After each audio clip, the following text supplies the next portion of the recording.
Hey, missing the point. It's a podcast. It's a podcast about sports. But you know that. Why would you be here otherwise? Did your last podcast end and you just haven't had time to go into your pocket and change the show? Don't. Because we're going to have a wonderful experience here because I'm DK Sizzle. I have Mike Marcangelo here with me. We're going to talk about the National Basketball Association, the goings-on, the happenings, the hippity-haps of the entire NBA because it was a fun weekend, man. All I did was watch basketball, Mike. It was wonderful. I had nothing to do, which is becoming increasingly more common in my life. But that's that tale for a different day. I had nothing to do all day Saturday. Leah went out. The wife was out of the house. And I just watched NBA basketball, for better or for worse, all day. I did pretty much the same thing Sunday, but there was cooking happening and sort of eating and you know. Like you cooked or cooking? I didn't, but when Leah's cooking, I get tasked with things, you know. I got to get up and take out the trash. We had people over. I got to get up and take out the trash. She'll be like, "Can you get a bowl? It's on the shelf that I can't reach. Can you come get a bowl?" I wouldn't say that I'm playing a ton of minutes, Mike. I wouldn't say I'm like, you know, I wouldn't say I'm starting in the cooking process, but like heat check off the bench. Like, would you be able to get to that bowl without me? You know, I think you can relate. You're a tall man. Yeah. That's basic utility, you know? Yeah. What was your favorite series of the entire weekend? You can say the Celtics if you want, although I thought that was I'm not going to do that because that's just an easy answer. I'm going to go, it was Timberwolves, Lakers. Just because. That was a lot of fun, dude. That was a lot of fun. I just loved, like, we talked about it last week. Like, if Edwards plays like we think he can play, he could just upend the series. And based off of game one, he did. Oh my God. So much fun. I really had such a great time watching Ant, dude. We're going to talk about them a little bit later. I think that was probably my favorite game also. I'm not going to be a contrarian with you there because it basically was my best possible expectation. It was my wildest dreams was that game one. And I'm so ready to overreact to it. I know that we've seen drastic switches in series from game one to game two, wake up calls. Like there's a lot of things that can happen when at the time of recording, they're going to play again in a couple hours. But before that, we got to get through the rest of them. So maybe I'll save that one for last, or maybe we'll do it right in the middle. I don't know. You're just going to have to keep listening to find out. Keep them on their toes. Let's start with the Thunder and the Grizzlies. God, this is the worst one. So so bad. I think I have to frame it. It was the fifth largest margin of victory in playoff history. It was an absolute smash job. By the time I think it was probably by the time of the second quarter, I was like, I wonder how much they could win by. I hope they leave their starters in for longer. And like to be thinking that early is just for some entertainment value, just to see like how bad of a beatdown they can actually do. This is obviously going to be a sweep. I guess I can only frame it in the sense of like, am I as the sort of host of the NBA section of this podcast since we started breaking down the playoffs? Was I way too dismissive of the Thunder last week? Like, am I really not taking them as seriously as I should? Because or are the Grizzlies just terrible? No, I think we were correctly dismissive of the Grizzlies. Like we all said that would be the Thunder's best matchup because of what we saw happen with John Morant in the last game of the season. And when you think about the fact that I think the starting five for the Grizzlies accounted for 36 points. 36 fucking points total. I mean, it's going to be a bad day at the fucking office. The best plus minus on the Grizzlies was a -2. You want to just take a guess at what the best plus minus was for the Thunder? Wiggins? Jalen Williams, plus 44. Huh. Wow. I mean, plus minus can be like very revealing sometimes. I think in blowouts, I think plus minus can be really revealing. I think in situations where you get like guys are sort of extending their stats, but then there's like Zubats like playing against Jokic is like -5, and it's like but like we'll come on to talk about this later. You know, he's playing great. You know, when you actually sit down and watch the game. So it is one of those stats like for all you baseball fans out there. Like correct me if I'm wrong, Mike. When you're as a much more avid baseball watcher than me, are people basically like what stats they think are important now? Is that essentially what baseball has become? Where it's like people who like slugging percentage, people who like on base percentage. Moneyball versus OBS is like a relic of a stat now. Now they're talking about WAR and advanced OBS, and I don't even understand. Like the nerds have taken over. But you're right. Yeah, I think plus minus is one of those things that you could get it doesn't really matter in some games. But in this game, when the Thunder have someone that's a plus 44, and then you have someone on the Grizzlies, Desmond Bane, who is a minus 51, that tells the story right there. Yeah, Like it really that's does. fucking It tells the atrocious. story. I think you've made me feel better about it because I was actually stressing. I was like, did I sound as that game was going on and they were just like stomping all over the Grizzlies? I was like, I wonder if I just wrote off the Thunder, like if it sounded to your average listener as a sort of a cavalier approach to the most likely team that the Celtics are going to see in the Western Conference Finals, just based on like stats and percentages. And I think you've made me feel better because I think what you're saying is that we weren't dismissive of them necessarily, but we were dismissive of the series, the Grizzlies Yes. and the series, like the sort of knowledge and the correct knowledge, as it turns out. We were sort of guessing the way we talked about it. We were like, well, this is boring. And then it was a complete like annihilation. Then we didn't talk about them at all. Yeah. I mean, because of this, right? And I think that the Thunder are going to be here for a while, and there's the fact that we are probably going to get to talk about them a lot as we break down the playoffs round by round. I don't think that they have many flaws, to be totally honest with you, and I think they're sort of, I don't know, the vibe they give me is similar to like one of our finals runs. You know what I mean? Where it was like, Yeah. man, there's really talent everywhere. It's really tough to exploit mismatches with them because there just aren't going to be that many around the court unless you're like a really specifically built team. They obviously have the fact that they're ahead of schedule, and I mean, SGA put on a probably MVP worthy performance this season. So, they are the juggernaut. So you're just sort of waiting for somebody to give us a little bit of a perspective on them by bloodying their nose a little bit. And I don't think any of us expected the Grizzlies to be able to do that. And now it looks like it doesn't look like they're going to be able to do that. So Right. all sort of went how we said, even if I was worried that I was coming across as a condescending douche more so than usual. You only did that to me when you told me that. That's actually a really good point, Mike. That did definitely come across that way. It really wasn't my intention. It was because, when your brain sort of like starts to move forward and then you go like, wait, actually, it was more of an actually of like, let me go back to that because that is an interesting, unique perspective by young Mr. Marcangelo there. Let me really roll it over to my noggin. Yeah. I think the Thunder probably are the most likely team that we see in the finals. I don't. Well, I mean, who? Because we need to go on to the next series. So who do you think is coming out of the West? You're really riding with the Wolves with me that hard, or what? So I think that it's going to be either the Warriors or the Wolves. Yeah. But here's the problem. If Kawhi stays, I don't want to I know. just blow up your fucking rundown, but No, I know. based on what I know right now, what I've seen, if Kawhi continues to be Kawhi, I don't know who's a good matchup for the Clippers. He looked so good. I know he did. Like, he looked absolutely outrageous last night.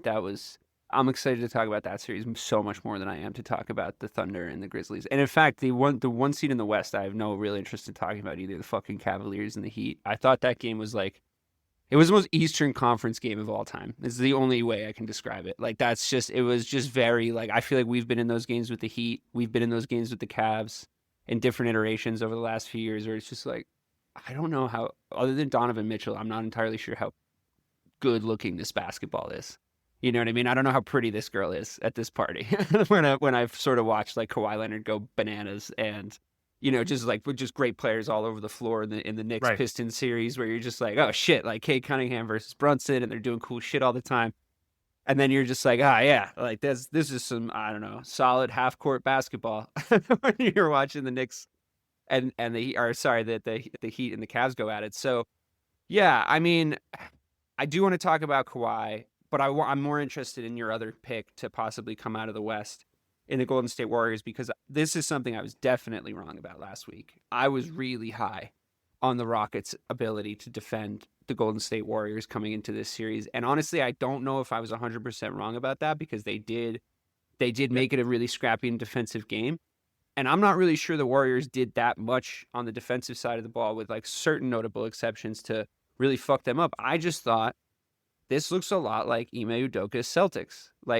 Like I said to my buddy who was over for Easter, we were watching it, and I was like, honestly, I think they're probably going to like play really scrappy, defensively, get back in the game. They're going to make a comeback. And then they're like not going to be able to put it away because they don't prioritize half-court offensive basketball in a way that gives them plays and options and guys that they can go to, which is down the stretch in close games what we saw happen across the entire playoffs this weekend. At every single game that you watched, like, Schroeder's pulling up from three. Your boy Russ, who I'm sure we'll talk about at length, considering your some of your sort of classic takes on the basketball side of things. There's, savvy veterans coming off the bench, and because they have been at times in their career legit offensive players, some more than others, they're able to be relied on off the bench to like make big plays. Like, that's fine to have a role player come off the bench and do something cool. Or even if he starts and he's not that big of a contributor for the whole game. We saw it in every single game this weekend.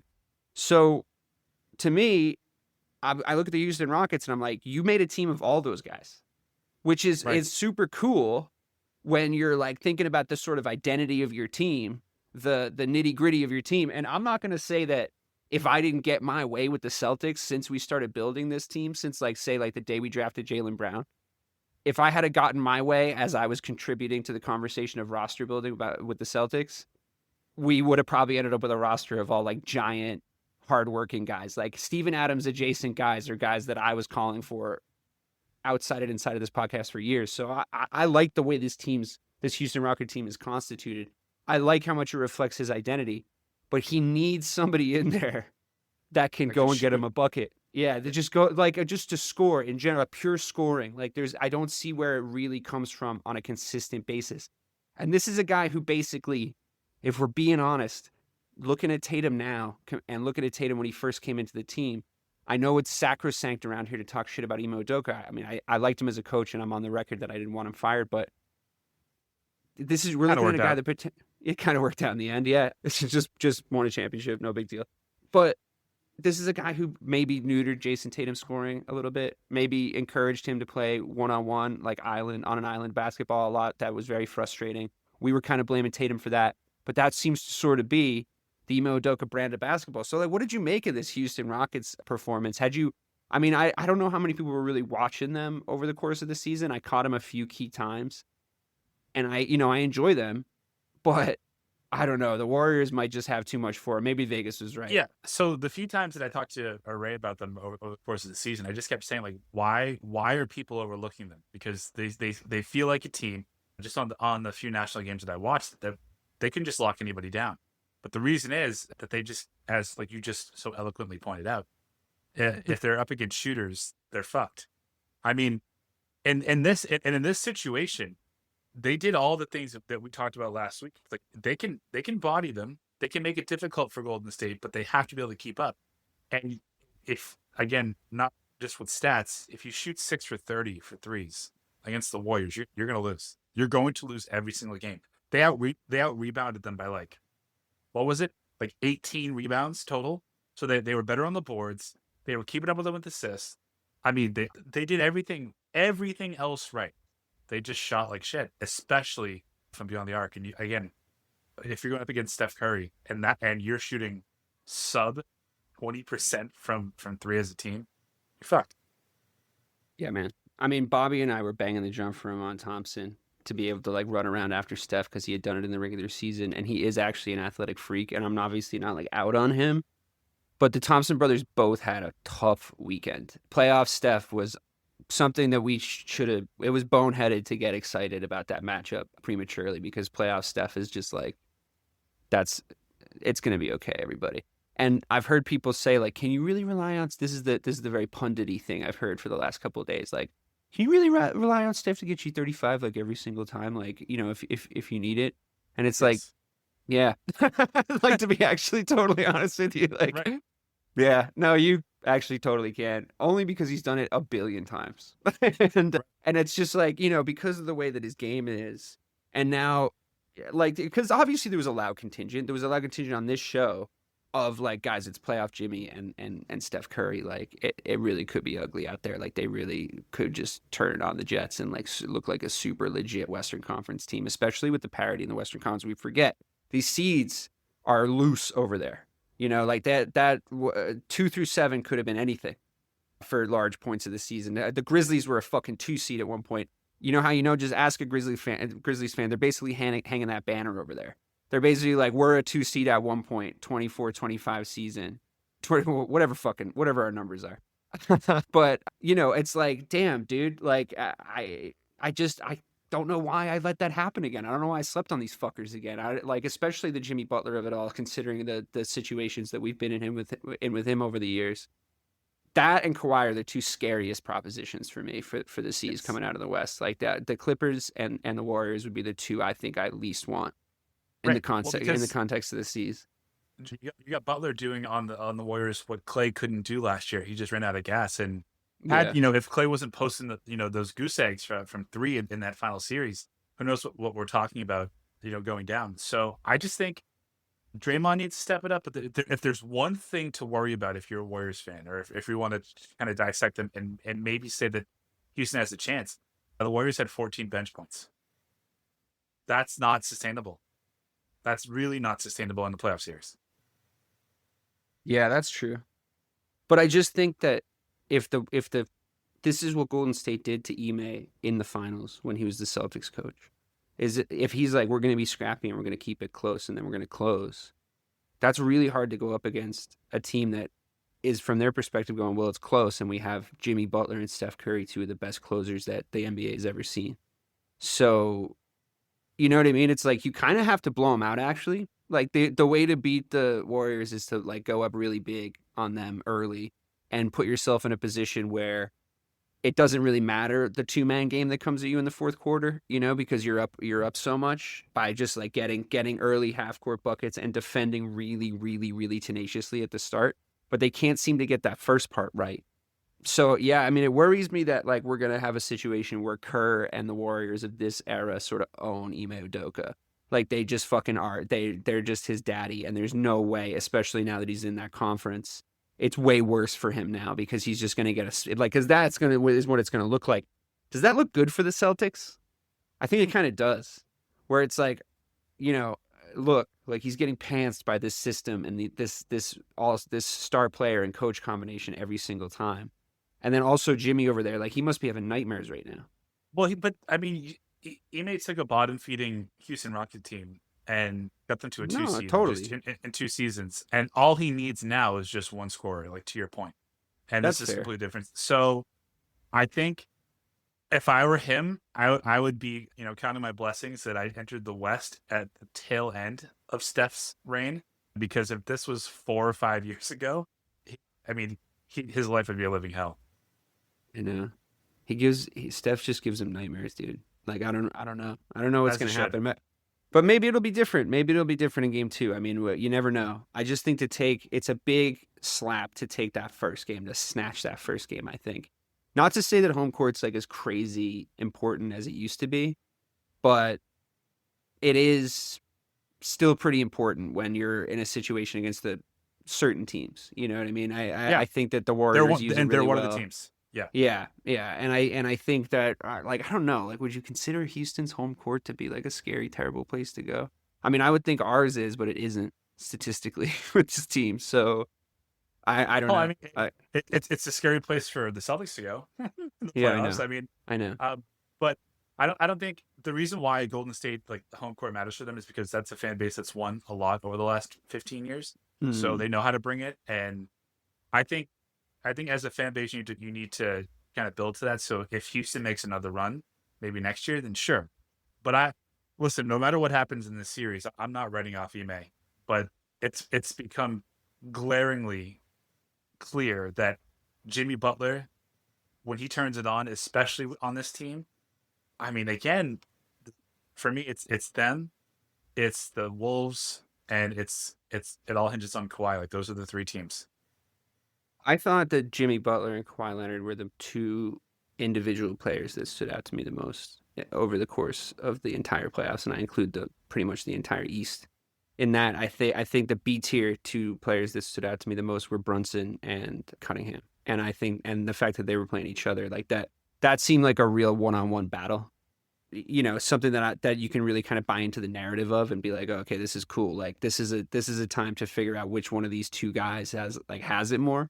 And I get the whole I get the whole kind of narrative you can sort of do with the Warriors and the Rockets, because I was like trying to force it. I was like, yeah, they can get in their head, they can talk that shit. They're not going to get phased by Draymond Green talking shit, da da da. But then there's also like you have to play a game of basketball. And I think that's what's going to sort of it's going to come down to with the Rockets and the Warriors. I might be trying to pull out, get a stop loss on my Rocket stock, and then just go buy back into the old money. Like a lot of people do with the Kansas City Chiefs every year. So, By a lot of people, to me, you mean like you and me. Yeah. Yeah. No, I try to start really early with them now. I should have been more aware of the Warriors. I think I had a little nagging thing in the back of my brain, and I didn't listen to it. That's what happens. Okay, let's talk Lakers. One last thing. I think the whole theory around can Steph keep this up is it's not what he does when the ball's in his hands. It's all the movement when he's just trying to get open. And we've never really we've seen Ray Allen slow down. We watched Ray Allen slow down, but when he gets to the Heat, it was like, oh, if the focus isn't on him, he can still slip through and hit those game-winning, wide-open threes, and that's what Steph Curry's going to do, and he can do now because someone else is getting all the attention, aka Jimmy Butler. Yeah, it's pretty cool. I thought Jimmy's shot at the end was really cool. That just little cross up where he just basically hit the dagger. I was like, yeah, it's so much actually more fun to watch when he's in the West, because it's not really our problem yet. Yeah, but I mean, there's a lot that has to happen for us to see Jimmy Butler now, and I'm not saying it won't happen, but not a lot of shit used to have to happen for us to see Jimmy Butler in the playoffs in the East. So right. I'm actually pretty thankful, to be honest with you. But like I said, them and the clip show would definitely be my two biggest fears for matching up with someone in the finals. Not that I'm overlooking anyone in the East, except I'm gonna just spoil the second half of the show. I am overlooking everyone in the East. It's just that's actually what's happening over here in Camp David. So let's go Lakers Timberwolves. Yeah, my boy Anthony Edwards. I was so happy that everything I said came true from last week's show, because that was the one thing that was the bet that I was riding on at the roulette wheel. That was really the thing that I wanted to happen because I went all in on that take, because I've been watching him this year because I'm a fan of his game and I like watching him play basketball. And the thing that stood out to me the most was, I mean, this sort of there is no guy thing is actually working so well against the Lakers with the Timberwolves, because there secretly still is. You have to be so good to still be the guy in there is no guy system, right? Right. And Anthony Edwards fits that perfectly, because he really does come up big in big moments. He has a great time playing basketball. He's a competitor. He talks shit to the crowd in a way cooler way than Luka Dončić does.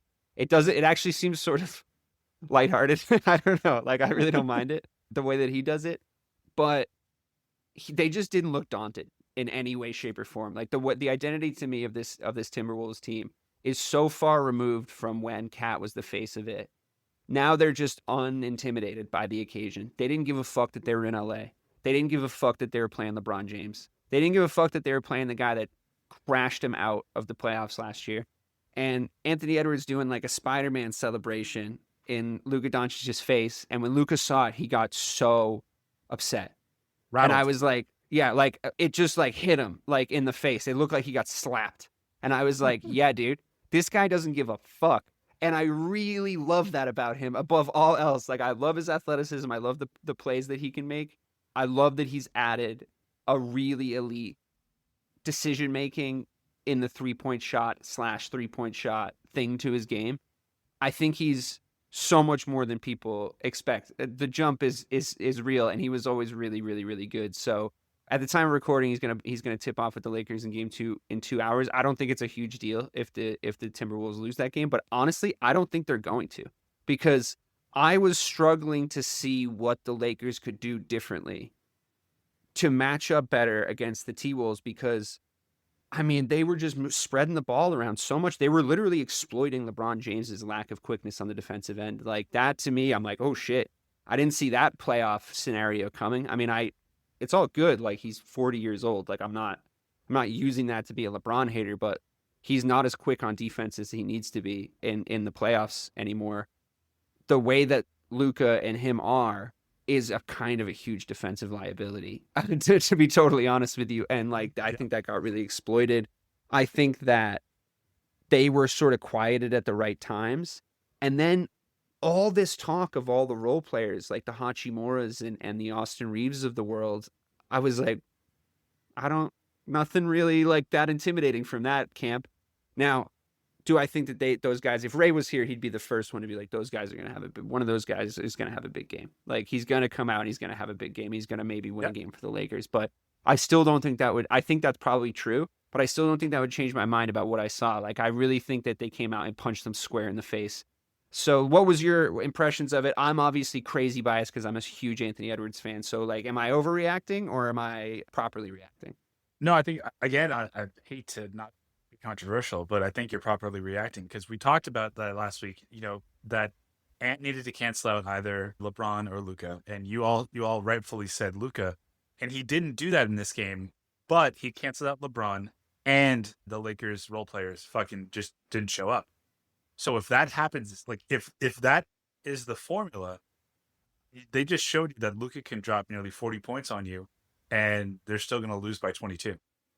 Like, that's the discrepancy there between the two teams. And I mean, I thought Randall had a good game. Obviously, I thought. Well, I mean, Ray did say to give Ray his flowers. He's not here, but he did say Julius Randle needs to come out hiding in the playoffs for the first time. And I think that we all sort of echoed that statement because, the Julius Randle we saw show up or not show up, however you want to look at it, for the New York Knicks, that didn't look like the same guy to me. Aaliyah didn't like his game. She was getting interested by that point, and she was like, I don't like this Julius Randle guy. And then he hit a shot right in her face. So I was like, Leah, I don't know. He might be saying something. He might be saying something today. Like, there was a lot of like OG Anunoby, Julius Randle, like what are the Knicks assets in the offseason? And I was happy to see Julius Randle have a good game, but man, Anunoby had a really good game. So it was like, it is sort of sad to see that broken up because they were actually a cool unit. That being said, I'm glad to have Randle over on the Timberwolves because I think he's really complimentary offensively when he plays like that with the rest of the roster, not just Ant, with everybody. So, I mean, I agree with you totally. And Naz Reid dropping 23 off the bench. Like, again. Yeah, he was great. He was great. He had like a Dort performance off the bench shooting. He was like, that was really impressive, I thought. So I think what I learned, and you can tell me if you think I'm right or wrong here, is that if the role players for the Timberwolves play just above average, not their best, but above average, it will take a Herculean effort from LeBron, Luka, and pick one other role player on the Lakers to beat them. I do think that as a unit, Minnesota, I think they kind of had, like, that's why I picked them in 5 last week, not just to be a dick, although that was a pretty big portion of it. But it felt like we saw LeBron let his foot off the gas a little bit towards the end of that game, or he was gassed. Or there's been that theory floating around that maybe he just thought that if, Luka's on a fucking tear, let's just make sure that this is his night. And so maybe tonight we see a LeBron stat line of, 35, 10, and 11. And then, it's going to be more competitive for sure. Yeah. I mean, if they can get their 2-man game going, if Reeves can get more involved, I mean, I know he had 16 points. I don't know if that's really going to cut it from him, to be totally honest with you. If he's definitely the third guy, Hachimura, I mean, that was bad. I didn't think that was a good performance at all. I don't think he impacted the game in any real way. I think there's a real problem in the front court for this Los Angeles Lakers team that I don't think that they were really prepared for. We did basically say this was a bit of a nightmare matchup for them, like in certain areas, and a lot of people across the NBA, a lot of pundits were like Lakers, Lakers, Lakers, Lakers, and I mean, yeah, did they win that trade amazingly? Yes. Did they get way better after that trade? Yes. Was the consistency and fitness that Luka put in impressive? Of course. And did it seem like he had a chip on his shoulder? Absolutely. But I just don't know if any of that noise gets to this Minnesota Timberwolves team, to be totally honest with you. Like, they just show up and hoop. And I think it's a thing that I really like about them. I will say, Gobert, you can hide him in this series too. Like, there's ways that I saw Gobert get so exploited against the Mavs last season, just with specific role players that you can put that they were like throwing at him. And he had he doesn't have like a center that he has a huge handful with in this series. You know what I mean? There's no like Nikola Jokic that is just exploiting Rudy Gobert down the stretch. Just like Rudy Gobert's got 5 fouls in the second quarter every single time because he's got this terrible combination of being an average defender, despite what people say about him, and being a fucking idiot. So he constantly just does really stupid shit that really annoys me. He's my least favorite player on the Timberwolves, but you can hide him in that like sort of semi-free safety position because he doesn't have to keep up with an athletic playmaking freak like Jokic. He can just sort of like play the ball a little bit, right? And then maybe even get involved a little bit offensively and have his hands around the rim, which is what he's actually good at.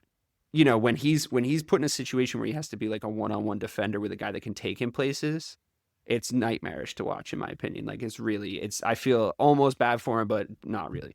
So because of just some of the decision making in his brain. So to me, I just think they have matchup issues. They don't have the personnel to correctly exploit the matchups on the other side. That being said, you're right. They have these two absolutely elite players, and I think it's against one guy on that level, right?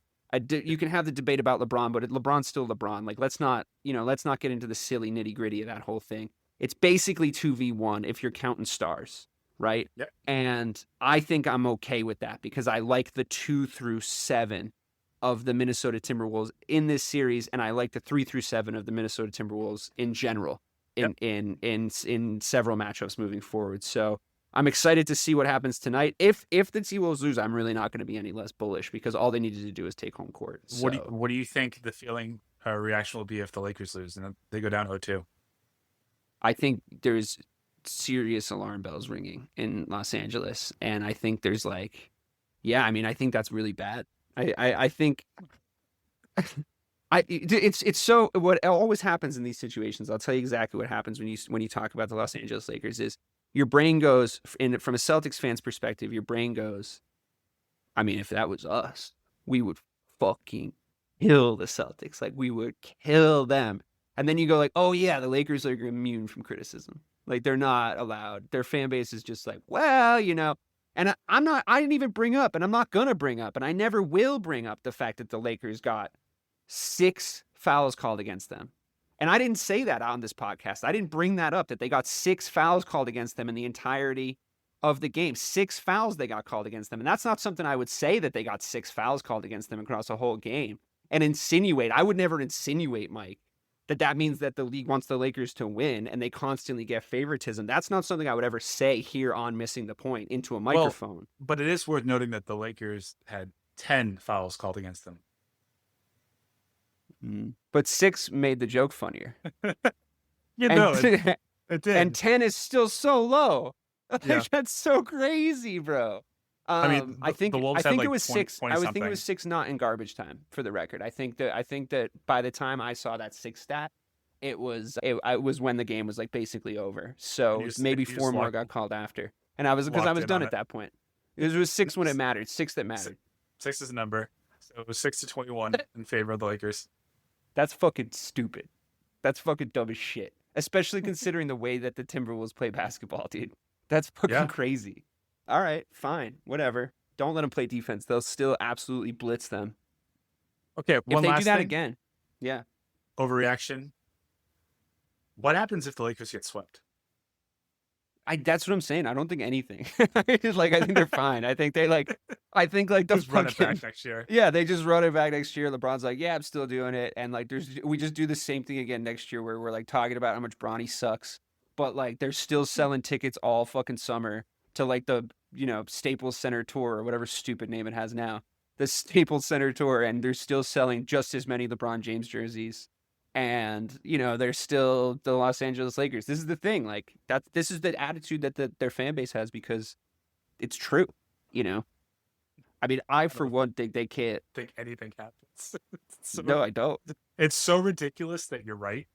Yeah.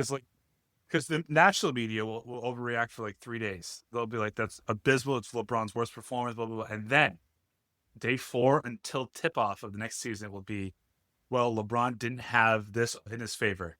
Is he going to come? Like, is he going to make another run? And that's all it ever is. Like they're hard on it for 3 fucking days. Since you mentioned the national media, I will say one thing, and I think we'll enjoy this if they get swept. Stephen A. Smith is in a very toxic argument with him right now, as I'm sure you're aware. his victory lap and like level of pettiness, I think, will be historic. Like really, really, really historic. And like LeBron's platform then immediately shrinks because he's like out of the playoffs. And it's not like when Tiger's not playing in a fucking Masters, it's if he tweets, it's still a big deal. It's just not how the NBA works. So yeah, that would be tough. That would be very, very tough because Stephen A. Smith is like already still paid to talk about basketball. And LeBron's not out there just like silencing the haters with his game anymore. That would be bad. Fun to watch though. And you know what? Stephen A is on the right side of this argument. You think? Yeah. Yeah. I mean, I think morally, maybe not morally, I think logically, Stephen A. Smith is on the right side of this argument. I think like, don't involve my kids. It's like you like basically grandfathered him into the fucking NBA, dude. Like that comes with like getting talked about on TV, bro. Like I'm sorry, like that's just. It averaged like 4 points a game at USC. Yeah, like no, and it's like, and I also think that LeBron, when he went up to him, I think he was like trying to be intimidating, and I don't think. Run him. Yeah, and I don't think that that's very cool, to be honest, to do that to people because like you're just throwing your weight around now at this point, and it's like, okay, well, it doesn't seem like he got that intimidated. In fact, I think he immediately saw a way to exploit you for more clicks and views because I don't think he's above that. That's the part that bothers me a little bit. He's 57 years old or something, so like you're a tough guy because you're going to go after a 57-year-old like analyst. Like, come on, dude. No, agreed. I mean, I think that LeBron's been like that in the past. I think he's like tried to like sort of, use his like name, fame, and frame to make people scared of him. And I liked when Imo Udoka was like, don't come over here like you're going to fucking do something, dude. And I was like, that's exactly what you say to a motherfucker like that because he's not. Yep. Right. He's got too much to lose, and everybody's got the Will Smith thing on our minds and how bad that looked. And also, he's just not that guy. He's also not that guy. He's not. And like it's a little offensive, I think, to certain people when someone like acts like that towards you when you're just not that dude. And like, the thing is, I'm not that fucking dude. Like, I don't really. Far be it from me to criticism. Right, takes one to know one. I'm also not that guy. Yeah, right. It's like but at the same time, it's like I don't walk around trying to get people to do what I want using intimidation. Like I try to manipulate people in other ways. So to me, it's like I don't really like bullies, to be honest. Like I don't. It's not to say that I haven't participated in the activity in my life, and I'm not proud of that. But like, you shouldn't bully people. I do also have the opinion that you shouldn't let yourself get bullied. To be honest with you, like I think that you should find a way to not get bullied. I think you should find a way to stand up for yourself in this life. Otherwise, it's going to happen to you because they'll smell it. At the same time, it sounds ridiculous when Stephen A. Smith says if he had to come near me, I would have swung on him because LeBron James would throw him through the fucking ceiling. Like it's like that sounds absurd when he says that. Maybe. Because Definitely. I genuinely think that neither of those two are that guy. Right. But I don't know, man. You're an old brittle man back against the corner. Like I think he'd be the first one to swing. Interesting. You might be right. Because honestly, you get two bops in on LeBron and then they break it up. You're good for life, dude. Like you're absolutely good for life. Here's what I'll remind you of though. I don't know if you remember that Pistons brawl. A couple of regular guys thought that like dudes that were about 9,000 times less athletic than LeBron were still a good idea to fight. And but Ron Artest was a psychopath. Like but he wasn't LeBron's level of like athleticism either, and sure. he still absolutely hit that dude with a fucking homing missile. Like that was one of the best punches I've ever seen recorded. Like to be totally that first one, because that guy just didn't know how to take his head off the center line, man. And like it was just there, ready to be popped like a fucking balloon. And if you're not even that level of trained, like to that you just know about the diagonals, you should not be fighting professional athletes. I don't know what Stephen A. Smith's level of training is. I think he's like flirted with boxing, celebrity boxing. Is that true, or has he actually done it? Well, I mean, he's lost like 45 pounds and added muscle over the last year and a half, and that's all he's been doing is boxing. So like, I don't listen.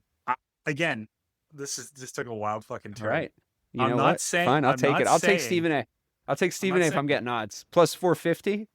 but like, Ron Artest was a guy that didn't want to be like, was begging you to fuck with him so that he could prove that he was Right. just going to mess No, you up. I think Ron Artest probably fuck up both those guys if we're being honest. LeBron and Stephen A. Smith. Like, yeah, 100%. yeah, it's like today. uh, like off the couch. All right, yeah. Let's move on. That was a really nice way for Celtics fans to shit on the Lakers. I really enjoyed it. Just bring up like the pettiest shit that's happening in the Lakers media sphere. That's where I live and breathe, dude. So like, that's my wheelhouse. Love it. I love it. Yeah, the Nuggets played the Clippers. We have to have a serious conversation about Jokic's play down the stretch in that game because it was bad. And the box score came on the screen like halfway through the fourth quarter, and it was after like two mistakes by Jokic, two bad passes out of the double team. That was really working in game one. He was really able to, like, they were throwing this staggered double team at him in game one that he just read every time. He just felt the guy coming on the back shoulder every time, and he knew exactly the matchup that he had left, and he was just hitting his guys in the perimeter. And they just did it better this game. The Clippers just did it better, and Jokic really started to cough things up down the stretch. And the box score came on, and it was Jokic is about to hit a triple-double, and I'm like, I know, but like this is the classic Dave and Mike like box score versus eye test situation because he is about to have a triple-double. And they were starting to talk about him being one of the best players in the game in the context of that triple-double. And I was like, guys, he's currently fucking it up down the stretch for his team. Yeah. That being said, I mean, he has a little bit less, I think, of a supporting cast show out. I thought Murray did pretty good, to be honest. I thought he had a good game. Yeah. When you're relying on Westbrook, and I know this is a conversation we're going to have, you're absolutely playing fucking Russian roulette with your playoff lives. And I just think that. And I've never seen a man more open than Russell Westbrook in the entire stretch of that game, and he still didn't even make all those shots. And he's like, "This is what I do," and I'm like, "Yeah, get left open. You get left open by more than anyone's ever left anyone open in a playoff game. That's like a statistical fact. He was averaging like 9 feet of space around him, which is like second and 6. Like that's fucking bananas, right? Like it's offensive. But it's warranted. You should be insulted. You should hit every single one of those shots like in their fucking face. I thought Harden like really played his game at like an appropriate level. He really just he hits the shots he needs to hit. He was real rusty down the stretch then. Oh, I'm talking about across 2 games. I thought he was much better in game 1. Kawhi in game 2 was just like, okay, I'm doing this. And it really did look like a battle of giants. And Jokic just like got in his own way. And it could have been a really, like, I think a much cooler ending if Jokic didn't get in his head because he was like he was throwing his hands up. He was like grabbing his head. He was talking. He just seemed really discombobulated. And Kawhi, which I understand this is not atypical for him, he was saying nothing and just sort of like, clenching his cheeks and just taking really smart, pretty shots. He missed 2 in a row at one point. It was after the announcers mentioned that he had only missed 1. And I was like, that was stupid. Why? Like, come on, guys. I hate when they do that. It's so annoying. Like, just shut up. Like, it's like he's only missed 1. All right, shut up. Like, I bet you said something before he missed that one. Then he missed 2 in a row, and then he made the rest of his shots, I believe. And they were all just good looks. Like, he was playing off the ball really well. He was playing on the ball really well. He just looked like vintage Kawhi, like vintage Kawhi. And it was like, oh, shit. Remember when this guy was the best player in the world? And he was just like a closer, an athlete, the best defender on the floor, the best player in the series. That he was all those things a few times against real bona fide superstars. And I don't know if it necessarily kills Jokic's stock. I think you're allowed to have a bad game. But game 1, or taking it as a package, game 1 did nothing to dissuade me from the fact that I think this Clippers team is definitely advancing. And I was trying to talk myself into the Nuggets a little bit, but what do you think about the matchup overall? I hope you were equally impressed with Kawhi. And if you want to take any time, because it's a little unfair that you didn't get to do a victory lap on Russ hitting the game-tying shot and then being Russ in overtime super hard. No, I think it's because of that and then that I don't even need to discuss that. But I do think it's worth just painting the picture correctly for those that are listening that have been listening for many years. Because you keep bringing up, you do keep throwing Russell Westbrook in my face. And that's because I suggested he came to Boston. Now, when I did that, we still had Marcus fucking Smart. Yeah. It wasn't this card. I wasn't asking for him to be there instead of fucking Drew Holiday or Derek White. So that matters. But I'll take my fucking licks. Yes. No, but I'm not. I didn't even mention the whole thing. I just know that you rate No, him highly. no, yeah, that it's just subtly there. It's like, oh, you actually had a good point. But Kawhi missed 4 fucking shots last night, and I know. 3 of them were threes. Like, Yeah. 15 is that 70%? Is 15 of 19 70% from the field? You're asking the wrong guy. Is that fucking unheard of? Hold on a second. I'll do the math. I have a calculator. 15. It's got to be close. It's closer to 80%. Shooter. Yeah, that's pretty fucking crazy. I mean, that's always what his game was, right? Like when he got into that sort of predatory scoring mode, that like it was really like he was hunting. Like he was always hunting matchups across the court. It's what made the Toronto Raptors run fun to watch, because I know the rest of those fucking bums weren't in any way, shape, or form fun to watch. But Kawhi just playing like that around guys that really aren't bums. I mean, Harden still got scoring ability that can carry swaths of this game.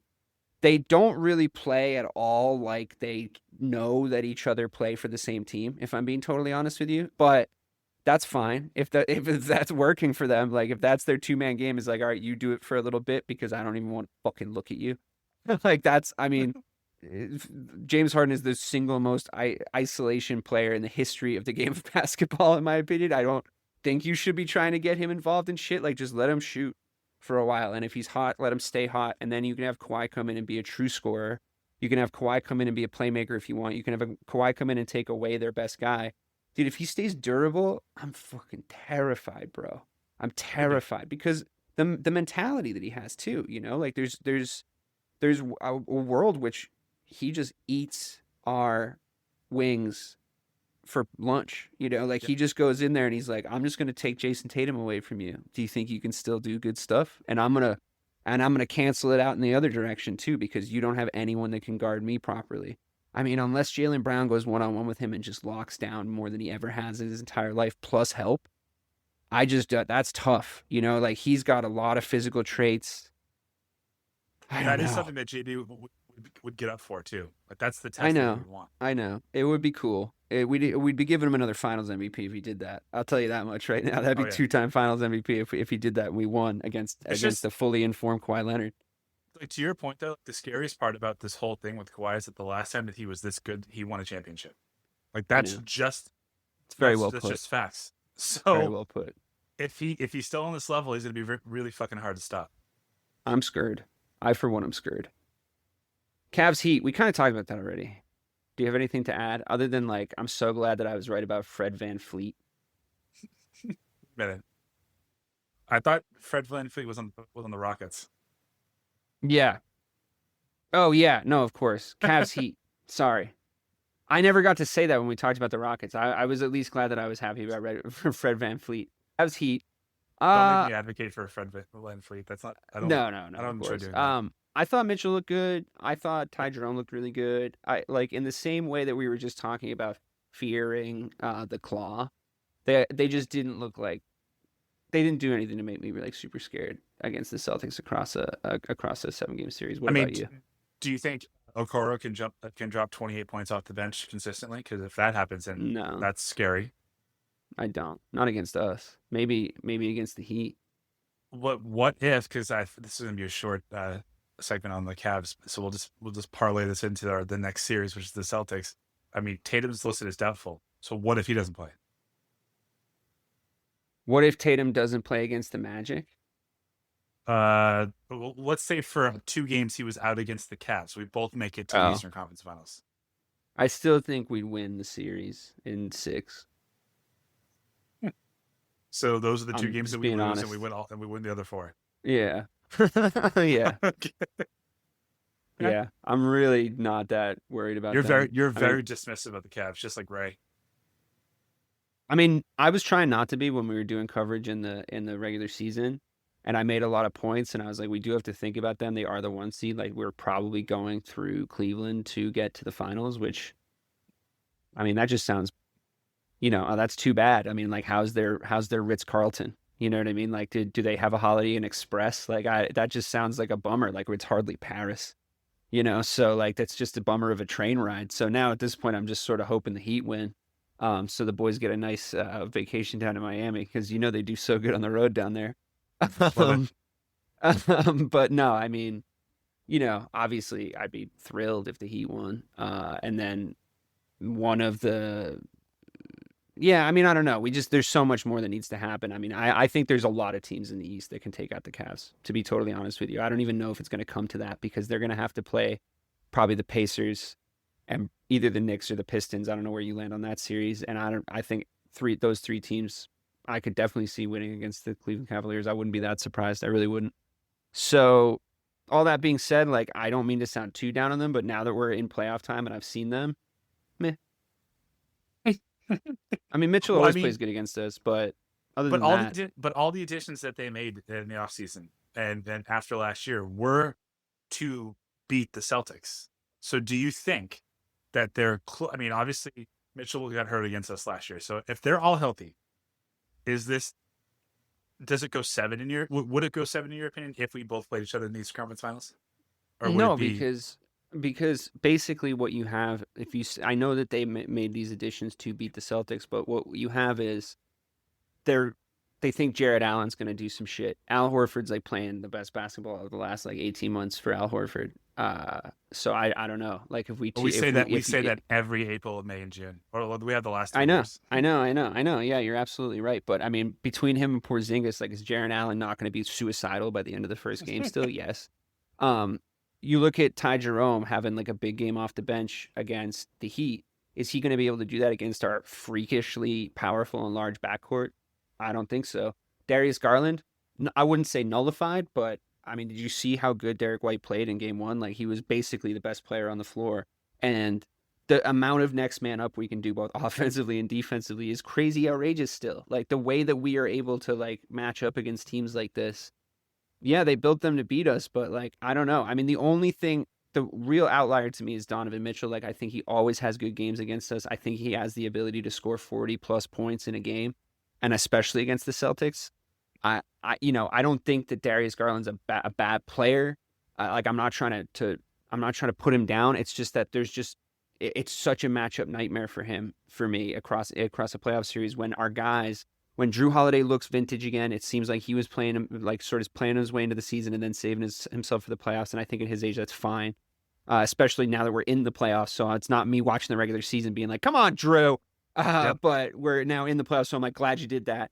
Derek White's played his way into a real momentum situation again. Porzingis has legitimate minutes coming into this playoff series. Oh, Mitchell got hurt last year. Porzingis got hurt last year. I don't want to fucking hear that shit. We basically had to get through the whole goddamn playoffs without him. We got like what 2 games out of him in the finals, like of substance.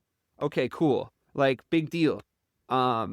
He's still a huge part of our offense, and we need him. Like we need him to win a championship at this point. So yeah, fuck that. I don't care like who got injured. Like I still just think we're so much better than them. And I think Ray will love this segment because feel like I was channeling him for this. Are you nervous about any of these guys really, other than Mitchell? Great. But I do think that, I mean, this is the team that we split we split the season series with. So I think Ray would pick the season 5. It sounds like you would too. I think this would go 6 or 7. I'm leaning towards 6. All right. I'll take it. I'll take 6. You take 6. We'll see how it goes. If it comes to that, I mean, again, I think the Knicks and the Pistons and the Pacers all have a chance to actually make some shit happen. So do the Bucks. I mean, we'll see what they look like with Dame coming back. All right. Let's talk about the Celtics playing the Magic briefly. Are you still worried about Jaylen Brown's knee? Do you think we can win in 4 games? I am still worried about Jaylen Brown's knee. On a scale of 1 to 10. It's 6 or 7 now, especially if Tatum does not play tomorrow, because he is now listed as doubtful.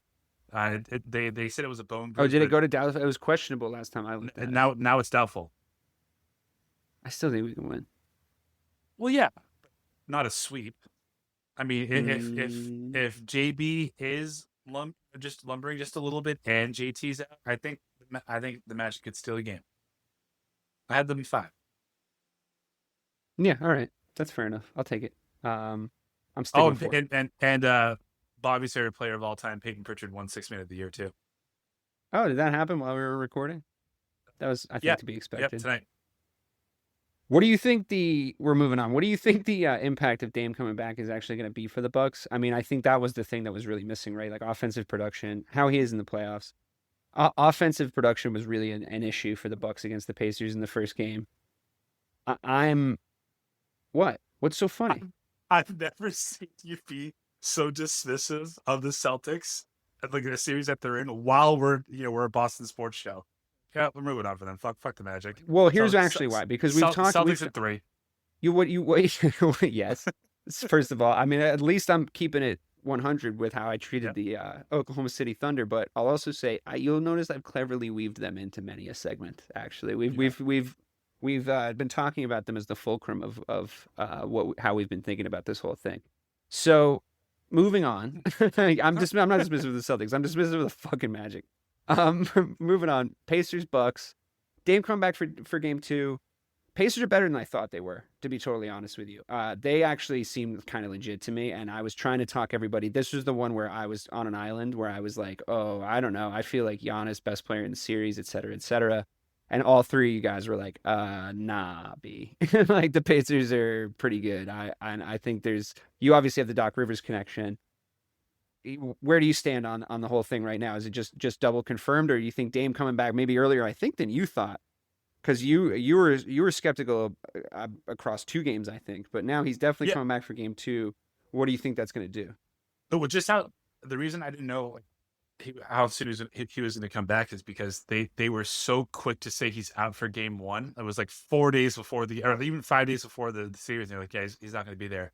I think offensively, obviously he's a lightning bolt for that team. But as we're recording this right now on Tuesday night, I mean, they're down 15 points to the Pacers. It's 81-67.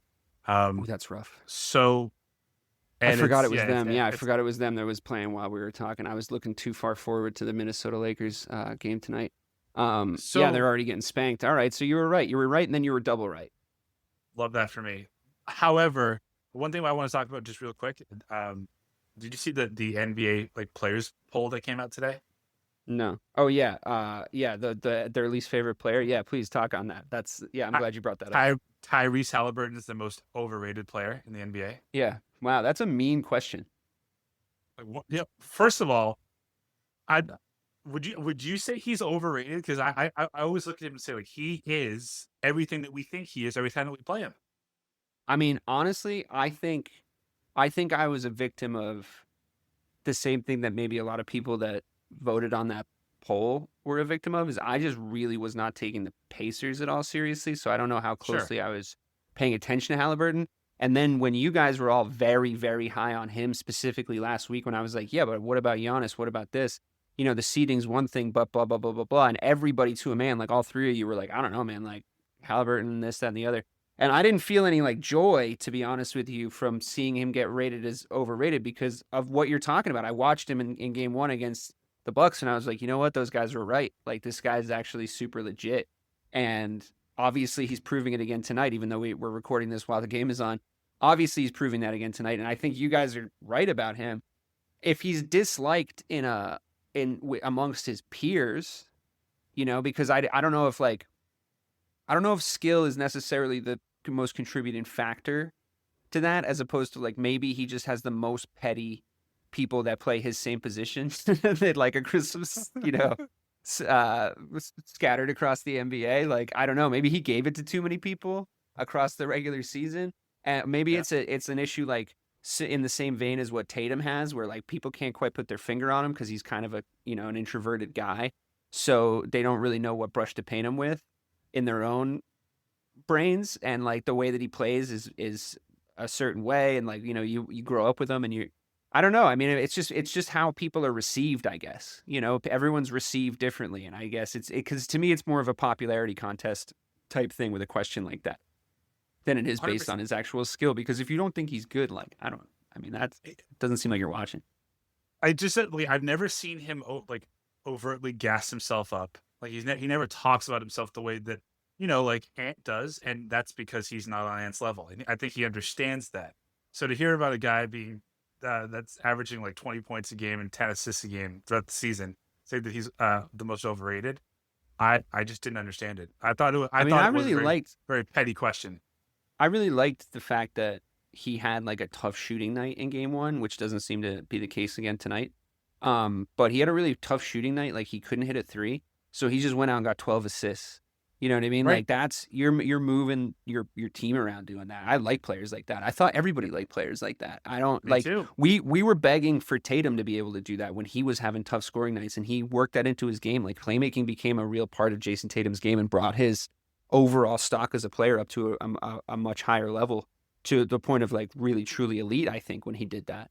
So, you ask for that from guys, and then people turn around and they bitch, moan, and complain when they're not just hitting threes. It's like, come on, dude. Like he did exactly what you would want your guy to do. He was having a tough night shooting, which isn't always going to be the case because I think he's a good shooter. He's having a tough night shooting, and then, all right, fuck it, I'll just get my teammates involved, and like he won the game for his team that way. So Right. It's a little strange, to be honest with you. I thought I couldn't happen to a nicer guy, and I actually don't mean that sarcastically. But I asked you this last week, and you masterfully just either ignored me or just evaded the question. I would never ignore you. If the Bucks lose, and let's just say it doesn't. Let's say it was 5. Does Giannis want out? Like, do you think that something happens? Obviously, Doc's gonna get fired. Big shock. But like, for sure.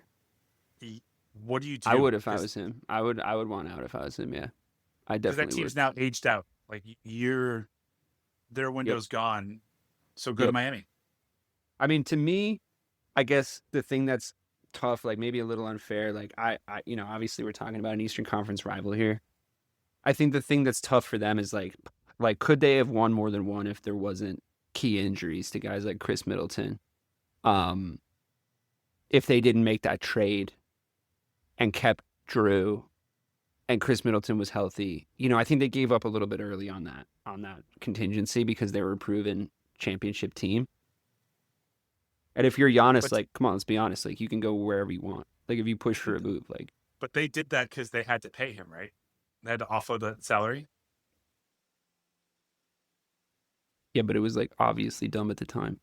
Oh, because you brought I'm with you. They had to pay him because they had to pay him, but tell you what, because they were bringing in Dame Lillard in his like fucking $80 billion contract. Like I don't know if you got what you paid for there. Talked about this earlier, but Houston's got some draft picks, so if they need a scorer, you think they'll go get what's his name? Look at Giannis. The guy. Oh yeah. Oh, that would be interesting. That would be really interesting. Because that would be the best defensive team in the NBA immediately, like by a country mile. Yep, that actually would be. They would need one more. They would need one like backcourt scorer, but I think you could maybe go get that. I think there's like somebody out there. There's decent options in the backcourt of guys that can just go and like get you a bucket. Be cool if they teamed them up with Ja Morant somewhere. Wouldn't it? Does Houston have enough picks to make both of those deals? That would be tough. That would be really tough. But they would become immediately very scary if they were able to do that. They'd have like seven people on the roster, but I mean, Ime could. Yeah, fuck it, dude. That. Take it. Yeah, like it'll be fine. We'll figure it out. And Ime maybe fixes Ja Morant. He's maybe perfect for him, right? Maybe he can just be the Coach Carter that he needs. Just make Ja Morant do suicides for like 1 million every time he like puts up a gun on a fucking Instagram reel. He has to do like 45 suicides, and I think Ime would make him do it. I really do. And then Giannis there is like a veteran leader. That would be a championship team, in my opinion, if that happened. That's not actually that hot of a take. Now that I think about it, they would immediately be so fucking good. They'd have to give up a couple guys, but like whatever. Lastly, Knicks Pistons. I wonder what you think about this series overall. I think it's the most interesting series in the East. I thought it was a really good battle. Go ahead. No, it is because I like in your rundown, like you asked a question like which team is blowing it or which team is like showing up. I don't know either. I truly it's weird. Don't know. Yeah, it's weird. Because do you give the Pistons like more of a break because they're young and they're like ahead of schedule at this point, so you're kind of cheering for them, and then also like we can't really cheer for the Knicks, like who cares? But like people are saying like, oh, Brunson's such a diver, and he's always trying to get People were saying that about Jokic too. I didn't bring that up because it's just like, whatever, dude. He's like a fucking European guy. It's like, what do you expect? But people are like, oh, he's diving. He's a fake tough guy. He like plays it up. There were like some Paul Pierce chatter. Like, he makes it seem like he's getting more beat up than he actually is. To me, it looked like he kind of was, to be honest with you. I thought the Pistons were playing pretty hard. I thought they were letting him play it pretty aggressively, to be honest. I thought he was battling. I don't dislike Brunson. I truly don't. I think he's a really good player. I think you and I, because of how we like to build a backcourt and how down we've been on undersized guards ever coming to our team, would like not pick Brunson. And then also subsequently, that's why you and I are going to be way more in the Cade Cunningham sweepstakes. We're talking about him because he's the exact kind of guard we like. Brunson's the kind of guard that Bobby likes, and Cunningham's the kind of guard that we like. So he's outrageous. He's like Derek White on fucking absolute steroids. So to me, I knew he was going to have a big game after the very quiet game one, and I was very excited to see that. And he did. Yeah, he did. He absolutely showed out. Like, I really appreciated his performance. But what did you make of that battle? Because I'm not really sure. I think there's that one thing. That's my one thing, is that thing of like, I think the Pistons are a little ahead of schedule, and the Knicks might have some question marks if they lose this series. That's the only reason I'm leaning towards like it's going way better for the Pistons. But I don't know. Like, I at the same time, the Knicks could come out and clap them twice, and I wouldn't be that surprised. Right. It is definitely going better for the Pistons because they are ahead of schedule. But I mean, I think like the starting five for the Knicks is like that is a very formidable starting five. And it is. It's weird when you look at it, right? I had that same exact experience when I was like, they have a lot of good players. Like when I was like, there's a lot of fucking like OG's really good. I think that Karl-Anthony Towns is a better Knick than he was Timberwolf. I think he's got a better attitude. I think like Thibodeau has a thing.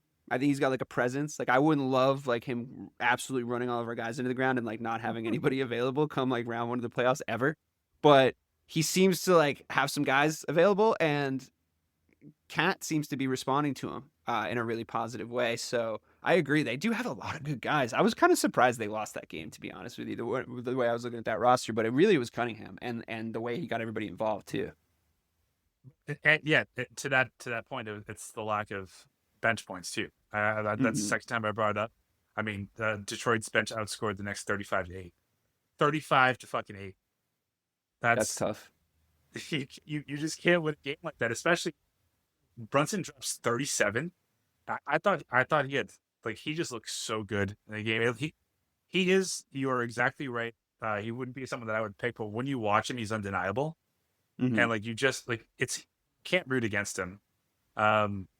You're going to need more than 10 points from Cat. Like, you just fucking do. If you get like 15, 17 points, and then OG's he had a also great put game up one 15, though.